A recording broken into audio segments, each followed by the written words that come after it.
ሰላም ጤና ይስጥልን የኢትዮ ፎከስ ተመልካቾቻችን ዛሬ በዝግጅታችን እጅግ አሳሳቢና ልብ ሰባሪ በሆነ መረጃ መጥተናል። በየመን የሚገኙ የኢትዮጵያ ኦርቶዶክስ ተዋሕዶና የወንጌላውያን አብያተ ክርስቲያናት መዘጋታቸውን ተከትሎ ያለውን ወቅታዊ ሁኔታ እንመለከታለን። ይህ ውሳኔ የተላለፈው በማን ነው? በስደት ላይ የሚገኙ ወገኖቻችንስ አምልኳቸውን ለማከናወን ምን አይነት ፈተና ገጥሟቸዋል? የኢትዮጵያ መንግስትስ በዚህ ዙሪያ ምን እያለ ነው? በየመን ያሉ ወገኖቻችንን የሃይማኖት ነጻነትና ተያያዥ ጉዳዮችን በዝርዝር የምንዳሰስበት ልዩ ዘገባ ሰንቀናል። እስከ መጨረሻው አብራችሁን ቆዩ። በየመን የኢትዮጵያ ኦርቶዶክስና ወንጌላውያን ቤተክርስቲያናት ተዘጉ። የኢትዮጵያ ኦርቶዶክስ ተዋሕዶ ቤተክርስቲያን የእምነቱ ተከታዮች የሆኑ ኢትዮጵያውያን በሚገኙበት ዓለም ክፍል ሁሉ ቤተክርስቲያን ገንብታ ካልሆነ ሕንጻ ተከራይታ ለምዕመናን ሃይማኖታዊ አገልግሎት ትሰጣለች። በተለይ በአሜሪካና በአውሮፓ ከሌላው የዓለም ክፍል በተለየ ሁኔታ የቤተክርስቲያኑ አገልግሎት ተስፋፍቶ ይገኛል። የክርስትና እምነት ተከታዮች እጅግ አናሳ በሆኑ ቁጥር በሚገኙባቸው በሳዑዲ አረቢያና በኢራን እንኳን የእምነቱ ተከታዮች አምልኮታቸው ሲፈጽሙ ክልከላ ተፈጸመባቸው ሲባል ሰምቶ አይታወቅም። ሰሞኑን በየመን በኢትዮጵያ ኦርቶዶክስ ተዋሕዶና በወንጌላውያን ቤተክርስቲያናት ላይ የተፈጸመው ነገር ግን በእምነት ተከታዮች ዘንድ ከፍተኛ ስጋት ፈጥሯል። በየመን ሰነአ በርካታ የኢትዮጵያ ኦርቶዶክስና ወንጌላውያን አማኞች ከ20 ዓመት በላይ ሲገለገሉባቸው የቆዩ ቤተ እምነቶችን በሁቲ ባለስልጣናት ከታሸጉ አንድ ወር እንደሞላቸው የእምነቱ ተከታዮች ለቢቢሲ ተናግረዋል። በየመን ሰነአ በሚገኘው የቅዱስ ጊዮርጊስ ቤተክርስቲያን ያገለግሉ እንደነበር የተናገሩት አቶ አብርሃም በቀለ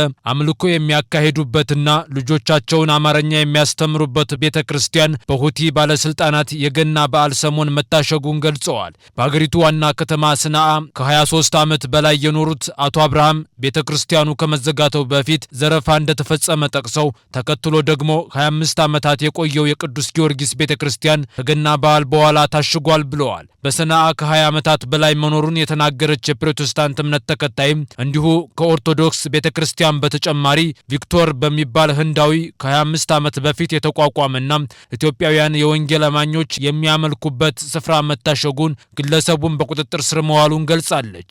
የሁቲ አማጽያን ከኢትዮጵያውያኑ የኦርቶዶክስ ቤተክርስቲያን በፊት በፓስተር ቪክቶር የሚመራውን የወንጌላውያን ቤተ እምነትን ማሸጋቸውን የምትናገረው ግለሰቧ መጽሐፍ ቅዱሶችንና አንዳንድ ቁሳቁሶችንም መውሰዳቸውን ጨምራ ተናግራለች። የኦርቶዶክስ እምነት ተከታይ የሆኑት አቶ አብርሃም በቀለ በበኩላቸው ከ3 ሳምንታት በፊት በሁቲ ባለስልጣናት ወደ ቤተ ክርስቲያኒቱ በመምጣት ገንዘብና ንብረት ላይ ዘረፋ ፈጽመው እንደነበር አስረድተዋል። በኢትዮጵያ ኦርቶዶክስ ቤተክርስቲያን ስር የሚተዳደረውን የሰነአ ቅዱስ ጊዮርጊስ ቤተክርስቲያንን ከ25 ዓመታት በፊት የቀድሞ የኢትዮጵያ ባህር ኃይል አባላት እንደመሰረቱት አቶ አብርሃም ይናገራሉ። ቤተክርስቲያኑ መጀመሪያ በወታደራዊ ካምፕ ውስጥ እንደነበረ እንደሚነገር የገለጹት አቶ አብርሃም በኋላ በሰነአ ለሚገኙ ኢትዮጵያውያን አገልግሎት መስጠት ጀምረዋል። በሰነአ ሀዳ አካባቢ የሚገኘው የቅዱስ ጊዮርጊስ ቤተክርስቲያን ከእምነቱ ተከታዮች የተለያየ አገልግሎቶችን ይሰጥን የነበር ሲሆን በቤተ ክርስቲያኑ የሙስሊም ኢትዮጵያውያን ልጆችን ጭምር እየመጡ አማርኛ ይማሩ ነበር ብለዋል። ቤተ ክርስቲያኑ የሚገኝበት ግቢ በወር $2000 የሚከፈልበት እንደነበር የተናገሩት አቶ አብርሃም የኢትዮጵያ ሰንደቅ ዓላማም ተሰቅሎ ይውለበለብ እንደነበር ተናግረዋል። ከዚህ ቀደም ከኢትዮጵያ ወደ የመን ሰነአ ተልከው የሚያገለግሉ የኢትዮጵያ ኦርቶዶክስ ቤተክርስቲያን አገልጋዮች የነበሩ መሆኑን የተናገሩት አቶ አብርሃም አሁን ግን በተለያዩ በዓላት ወቅት ከአዲስ አበባ የሃይማኖት አባቶች በመደወል በስልክ ቡራኬ በመስጠት እንደሚያገለግሏቸው ተናግረዋል። ቤተ እምነቶቹ ከዚህ ቀደም በየመን መንግስት እውቅና መመስረታቸውን የሚናገሩት ኢትዮጵያውያኑ በተለይ የቅዱስ ጊዮርጊስ ቤተክርስቲያን እስከ ገና በዓል ድረስ የኢትዮጵያን ሰንደቅ ዓላማ ያውለበለበ አገልግሎት ይሰጥ ነበር ብለዋል።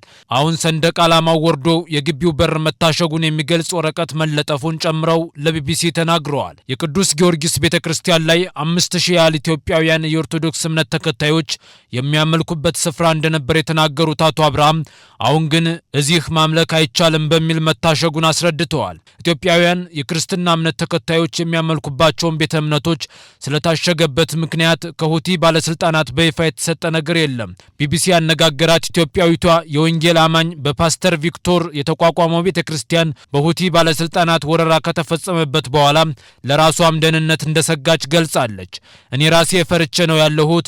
የምኖረው ቀድሞ ፓስተር ይኖርበት በነበረ ቤት ውስጥ ነው። የኳየር ልብሶችና ሌሎች የቸርች ዕቃዎችን ይጋራሉ።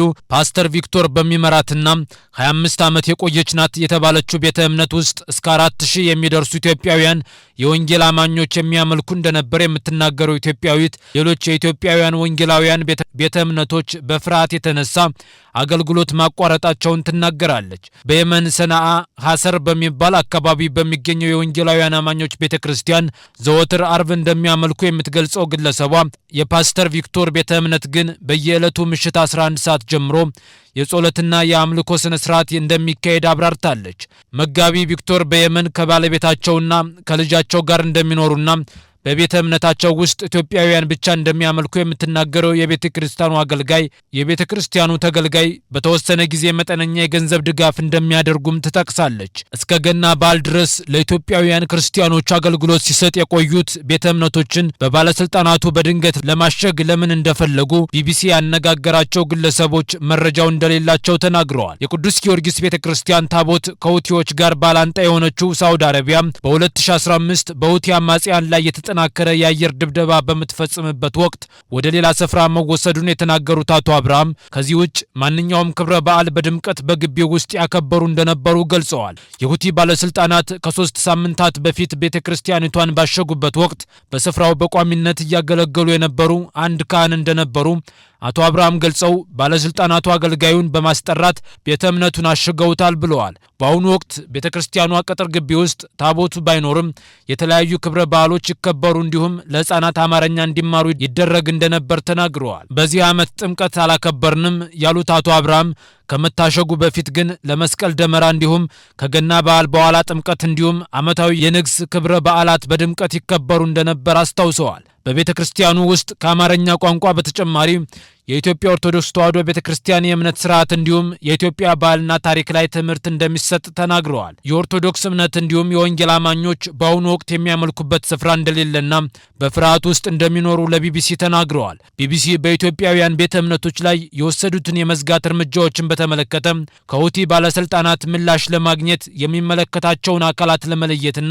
ለማግኘት ያደረገው ጥረት አልተሳካም። የመን ወደ እርስ በርስ ጦርነት ውስጥ ከመግባቷ በፊት በርካታ ኢትዮጵያውያን ለስራ የሚያመሩባት ሀገርን የነበረች ሲሆን ከዚህ በኋላ ደግሞ ወደ ሳውዲ አረቢያና ወደ ሌሎች አረብ ሀገራት ለመግባት ኢትዮጵያውያን እንደ መተላለፊያነት ይጠቀሙባታል። በአሁኑ ወቅትም ከፍተኛ ቁጥር ያላቸው ኢትዮጵያውያን በአገሪቱ ውስጥ የሚገኙ ሲሆን ባለፈው የአውሮፓውያን ዓመት መጀመሪያ ላይ በተባበሩት መንግስታት ድርጅት የስደተኞች ድርጅት የተመዘገቡ ከ16000 በላይ ኢትዮጵያውያን አሉ።